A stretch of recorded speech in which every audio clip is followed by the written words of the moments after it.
Hi, this is Che Pope. Welcome to my studio, The Toy Shop. Today I want to talk to you about the UAD plugin, the Lexicon 224 Reverb. I first discovered the Reverb from some engineers that I used to work with in the 90s, Commissioner Gordon and Warren Riker. I saw them using it, and then when I started working with Dr. Dre in the early 2000s, it was one of his go-to tools. So I realized I needed this in my arsenal, and I've been using it ever since.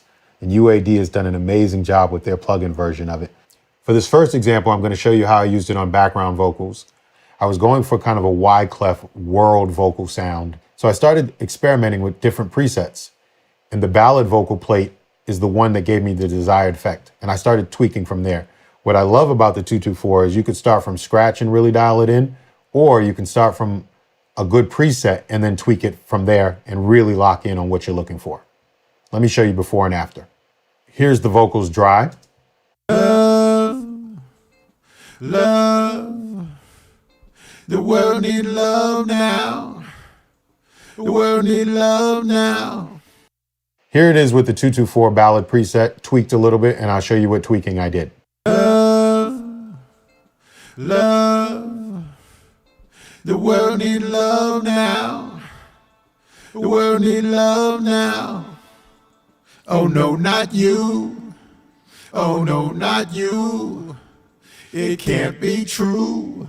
So this particular preset, the ballad preset, it's normally a small hall, and I changed it to a percussion plate.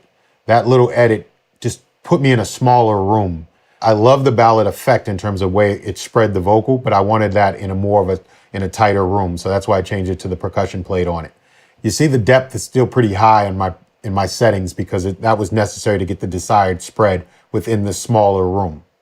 In addition to changing from a small hall to the perk plate setting, I also tweaked the pre-delay a little bit, which separates the vocal from the reverb a little bit, and also brought the bass down in the setting just because I wanted the reverb to have a little bit more space and be a little more thinner. I don't just use the 224 on vocals. So let me give you an example of how I use it on my drums. The drums in this example are some Hammond drums from the MPC. They're 80s sounding drums, and I like 80s sounding drums to sound like drums from the 80s. So in this particular case, I went to my go-to setting on the 224, which is the midnight plate, which I use on drums, vocals, and anything else I can get my hands on. Let me show you how it sounds on the drums. So here's before.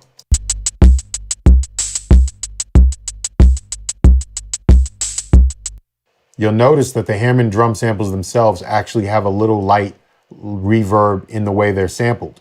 Now let me show you what it sounds like when I add the midnight plate. I'm going to turn up the return so you hear the reverb a little bit more prominent, and then I'll back it off to how I have it set.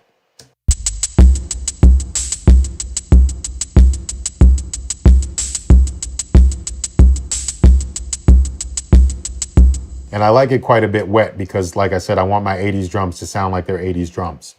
In the 80s, the producers and engineers weren't shy about reverb, so my version of 80s sounding drums is liberal use of reverb. I think the 224 is just a legendary reverb. It's been used on countless and countless hit records and records that you know and love. So I think it's a tool to really check out and dig into. It's easy to get around, it's very easy to learn, and it's immediate gratification after that.